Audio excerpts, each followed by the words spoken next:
السلام عليكم، عاملين ايه؟ يا رب تكونوا بخير. احنا هنعمل معاكم النهارده احلى فيديو. الفيديو ده بصراحه لقيت ملوخيه في السوق، قلت اما نجيبها عشان اعمل لكم احلى ملوخيه. بصراحه بتفضل عندي من السنه للسنه، بتفضل خضره، تحسي ان انت لسه خرطاها دلوقتي. وان شاء الله خليكم معايا للاخر وهتشوفوا احلى فيديو ملوخيه خضره، وازاي هوريها لكم ازاي تخزنوها، وطريقه سهله وحلوه قوي قوي. في مكون واحد بتحط لها، هو ده اللي بيخليها خضره مهما حتى فضلت مده طويله في بتاع الفريزر. ان شاء الله انا هعمل لكم الخضره، وباذن الله هعمل لكم الناشفه. الناشفه بعملها بتقعد عنده مده طويله. انا بصراحه انا كنت في السوق النهارده، فلقيت واحد بصراحه من الفلاحين في السوق، بصراحه احلى يعني باميه، احلى ملوخيه خدها من الناس اللي زي دول بصراحه، لان بيبقوا جايبينها من الارض وبتبقى بصراحه احلى حاجه. انا قلت اما اجيبها عشان اعملها لكم، وان شاء الله هعملها ونحطها نكيسها. بس خليكم معانا للاخر عشان هتشوفوا. هي بس معلقه صغيره بس دي اللي هتخلي الملوخيه معاكي خضره حتى لو قعدت سنه في التلاجة. احنا هنمسكها نغسلها غسله، بس اهم حاجه الخرام ديت ما تتحطش، يعني اي ورقه فيها خرام، لان بتبقى فيها يعني مكان دود والحاجات دي زي دي، فيها حشرات ودود يعني ده اللي انا بسمعه. فيا ريت ما تحطهاش عشان تفرميها. شوفوا زي دي حلوه، وعلى فكره دي تبقى حلوه قوي قوي لما تنشفيها، هيطلع منها كميه كبيره. لكن الصغيره ما بيطلعش ديت، بس الايه انك بس تخرطيها بس وتحطها في الاكياس. شوفوا عامله ازاي، بسم الله ما شاء الله. هنمسكها، شوفوا انا مش عاوزاكم تعملوها زي ما انا بعملها كده، مش عاوزاكم، انا عاوزاكم بنفس العرق ده، عشان بتعمل عرق في الملوخيه لما بتيجوا تطبخوها. شوفوا يعني الحته ديت بتعمل عرق في الملوخيه. شوفوا الطريقه، هتتغسل غسله حلوه، بس اما نخلصها ان شاء الله هنوريكم كل حاجه فيها، عشان لما تحبوا تخزنوها. انا لا هحط لها شوربه ولا هحط لها ايه ولا هحط لها ميه، انا هحط لها بس معلقه حاجه، يعني معلقه بس صغيره، هتلاقوها بسم الله ما شاء الله تفضل خضره معاكي على طول. في ناس بتقول الملوخيه بتسمر معانا حتى مهما نحطها في التلاجة، لا ان شاء الله الطريقه دي مش هتبقى سمره معاكي، هتبقى خضره، وتعتبر اللي انت لسه جايباها الوقت وعاملاها وخرطاها زي ما انا بعملها كده. وان شاء الله هتدعي.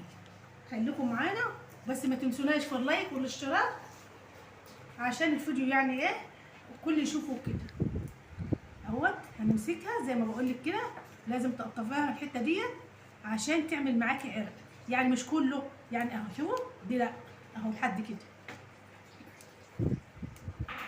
الكميه ديت هتعمل شويه حلوين، لان ديت بصراحه بفضل منها. لكن لما اكون في اول السنه وتيجي تخرطيها تلتقى ايه، يعني ده الورقه بتاعتها كبيره.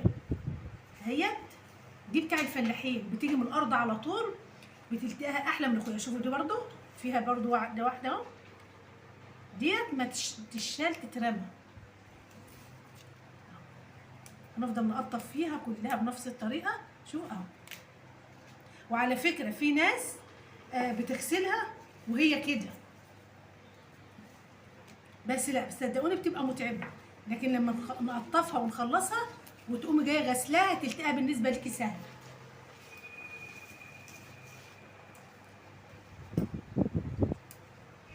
اهوت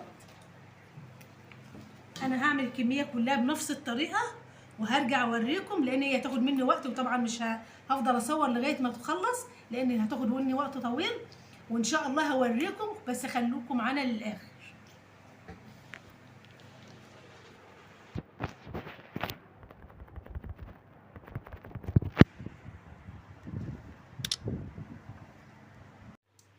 انا دلوقتي خلصتها زي ما انتم شايفين. هغسلها، لازم تغسليها غسله حلوه كده، وبعد كده هحطها في المصفى. اهي لازم تغسليها غسله حلوه.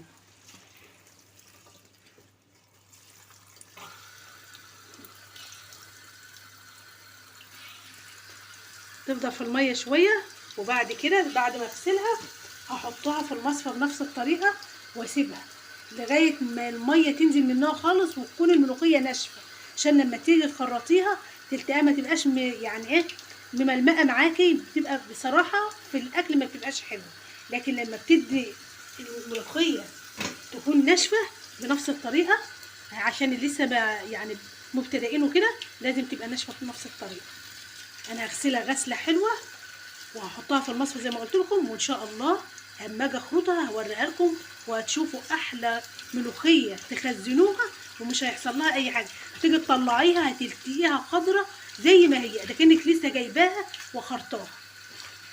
خلص واحطها في المصفى وابقى ارجع لكم تاني ان شاء الله.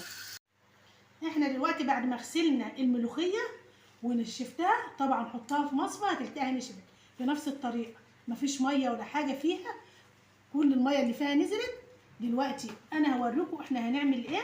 هنخرطها خرطه حلوه كده، ومعايا بقى المكون دهوت احلى حاجه هتخليك الملوخيه خضراء مهما تطلعيها مش هتسمر ان شاء الله لو قعدت عندك سنه. ومعايا القرنان الشطه الحلوين دول، بس احنا مش هنحط الحاجات دي دلوقتي، وهقول لكم احنا هنعمل ايه. خليكي بس معانا للفيديو وهتاخدي احلى فيديو ملوخيه. صدقيني بتبقى حلوه قوي قوي وبتبقى جميله، وبتحطها في التلاجة لا بتسمر ولا بيحصل لها حاجه. كميه كبيره هي هنعملها.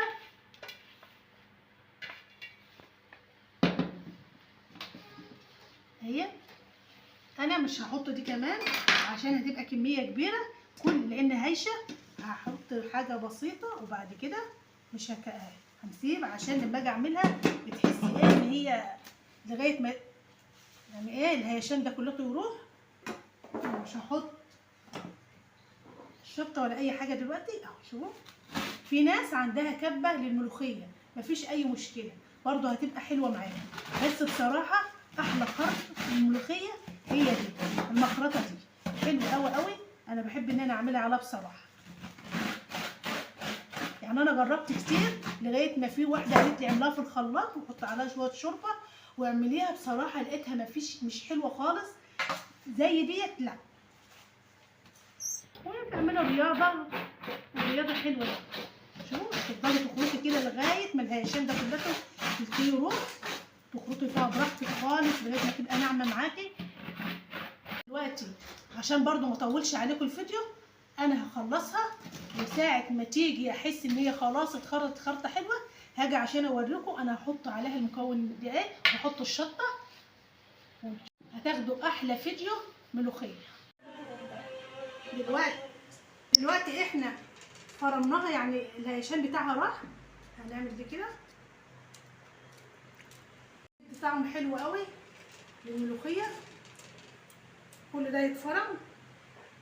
انا حاطه 2 هما،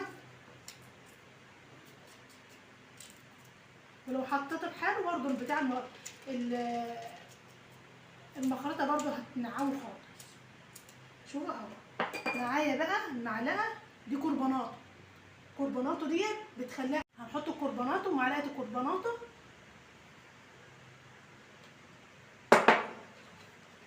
كله بقى يخشوا في بعضه، واخلصها كل ده يتفرم مع بعضه وخلصها ونرجع نوريكم هنعمل فيها ايه. كده احنا خلصنا الملوخيه عامله ازاي. انا دلوقتي هحطها هكيسها خرطت خرطه حلوه هي كده خلاص.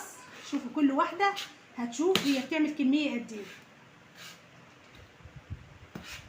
يعني انا هحطها وهحطها في الاكياس وبعد كده اهو احطها في الاكياس عشان نكيسها. ما تكتريش عشان الملوخيه معروفه ان هي ما بتباتش. الكميه اللي احنا هنعملها انا بعمل كده، طبعا كل واحده عارفه هي بتعمل ايه في بيتها، وهنعملها كلها بالطريقه ديت اهي. هعملها بنفس الطريقه كلها وهرجع اوريكم هنعمل ايه. كده احنا خلصنا الكميه هي، وبرده في كمان اهي. طبعا كل واحده عارفه هي بتعمل كميه قد ايه. ويا رب الفيديو يعجبكم، وما تنسوناش والله كل الاشتراك. والسلام عليكم ورحمه الله وبركاته.